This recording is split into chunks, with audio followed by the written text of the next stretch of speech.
Étonné, les gens lui demandèrent comment il avait survécu. Il répondit simplement « Je ne combats pas l'eau. Je me laisse emporter par ses tourbillons et je remonte avec ses courants. Je me fonds dans son mouvement. C'est cela », expliqua Zhuangzi. Le cœur du Wu Wei, le principe taoïste souvent traduit par l'action sans effort. Cela ne veut pas dire paresse ou inaction, mais agir en harmonie avec le flux naturel de la vie, comme un nageur qui suit le courant au lieu de lutter contre lui. Zhuangzi observait que la plupart de nos souffrances viennent de la résistance. Nous poussons, nous forçons, nous voulons tout contrôler. Et à force, nous nous épuisons. Le secret du nageur était simple. La cascade est plus forte que lui. Alors pourquoi la combattre? En cédant, il laissa la force de la rivière le porter.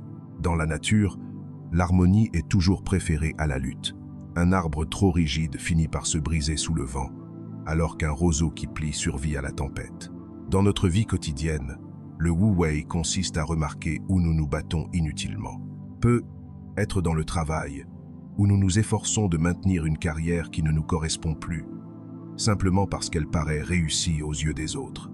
Peut être dans nos relations, où nous essayons de contrôler plutôt que d'écouter. Ou peut être en nous-mêmes, lorsque nous nous fatiguons à vouloir devenir quelqu'un d'autre, au lieu d'accueillir avec douceur la personne que nous sommes déjà. Le Wu Wei nous invite à nous poser cette question simple. Que se passerait-il si j'arrêtais de forcer? Et si je faisais confiance au flux naturel de la vie? Parfois, cela signifie agir, mais d'une manière fluide, naturelle. D'autres fois, cela signifie attendre, laisser les choses se dérouler à leur rythme. Et paradoxalement, c'est souvent en vivant ainsi que les meilleurs résultats apparaissent. Pensez à quelqu'un qui veut forcer une relation. Il envoie des messages sans arrêt, s'inquiète de chaque silence, pousse trop fort. Et plus il pousse, plus l'autre s'éloigne. Mais lorsqu'on partage simplement du temps, sans attente ni pression, la connexion grandit d'elle-même. Ce n'est pas de l'inaction, c'est de la présence tranquille, de l'écoute, de l'ouverture. Et c'est dans cet espace de détente que quelque chose de vrai peut enfin éclore. Le Wu Wei n'est pas une faiblesse, c'est une sagesse subtile, celle de comprendre que la vie sait, souvent mieux que nous, dans quelle direction aller. Lâcher la lutte, ce n'est pas abandonner, c'est coopérer avec le courant. Leçon 6. Vivre avec légèreté. Zhuangzi disait, les poissons oublient qu'ils vivent dans l'eau. Les hommes oublient qu'ils vivent dans la voie. Zhuangzi aimait se moquer gentiment des penseurs rigides et des savants trop sérieux, de ceux qui s'enfermaient dans leur logique ou leur importance. À travers ses récits pleins d'humour et de légèreté, il rappelait une vérité profonde. Beaucoup de ce à quoi nous nous accrochons n'a pas de réelle importance. Notre fierté, nos titres, nos rôles, nos certitudes, tout cela n'est souvent qu'une illusion. Alors pourquoi les défendre avec tant d'ardeur? Pourquoi ne pas en rire? Tout simplement. Pour Zhuangzi, cette capacité à rire de la vie était une forme de liberté déguisée. Car lorsque nous rions, lorsque nous voyons l'absurde dans ce que nous prenons trop au sérieux, quelque chose en nous se relâche. La peur s'allège, l'orgueil se dissout. Nous réalisons que nous n'avons pas toujours besoin d'avoir raison, ni de tout contrôler. La gravité, montrait Zhuangzi, peut devenir une prison, mais la légèreté, elle, est la clé qui ouvre la porte. Regardez les enfants lorsqu'ils jouent. Ils s'abandonnent pleinement au jeu. Ils rient, ils inventent. Et quand le jeu s'arrête, ils ne s'effondrent pas de tristesse. Ils passent naturellement à autre chose, prêts pour la prochaine aventure. Zhuangzi nous invite à vivre de la même manière, à participer pleinement à la vie, sans nous y emprisonner. Aujourd'hui, beaucoup d'adultes confondent sérieux et responsabilité. Nous portons le poids du travail, de la réputation, du succès ou de l'échec sur nos épaules, comme si s'inquiéter prouvait que nous étions des personnes responsables. Mais que se passerait-il si nous laissions un peu d'espace au jeu, même dans ces domaines? Une erreur au travail n'a pas à être une catastrophe. Elle peut devenir une occasion d'apprendre, d'ajuster, de rire un peu de soi-même. Une dispute dans un couple n'a pas besoin de se transformer en affrontement d'ego. Un sourire ou un mot doux peuvent souvent désamorcer la tension. Même la croissance personnelle ne devrait pas être une mission pénible pour se corriger, Elle peut être un chemin de découverte joyeuse, une danse imparfaite avec soi-même. La pratique est simple.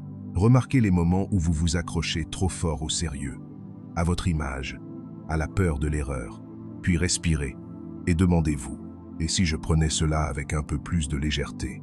Souvent, dès cet instant, la tension se relâche, de nouvelles possibilités apparaissent, le souffle devient plus doux, le cœur plus calme, et parfois, vous vous surprenez à sourire devant vos propres inquiétudes ou devant la douce absurdité du monde. La vie ne sera jamais exempte de difficultés, mais cela ne veut pas dire que nous devons la traverser le visage fermé. Essayez de rencontrer chaque journée comme un jeu sacré, une expérience à goûter, à explorer, à aimer, et laissez le rire entrer là où le sérieux a fermé la porte. Leçon 7. Possède ton propre chemin. Zhuangzi disait, une compréhension limitée ne peut mesurer la sagesse du grand esprit. Il voyait combien les êtres humains se laissent facilement enfermer dans des cages invisibles, celles des titres, des rôles, des apparences ou de la recherche constante d'approbation. Mais il nous rappelait ceci. La véritable liberté ne se trouve pas dans les éloges, ni dans la reconnaissance. Elle naît lorsque l'on cesse de laisser la société décider de qui nous devons être.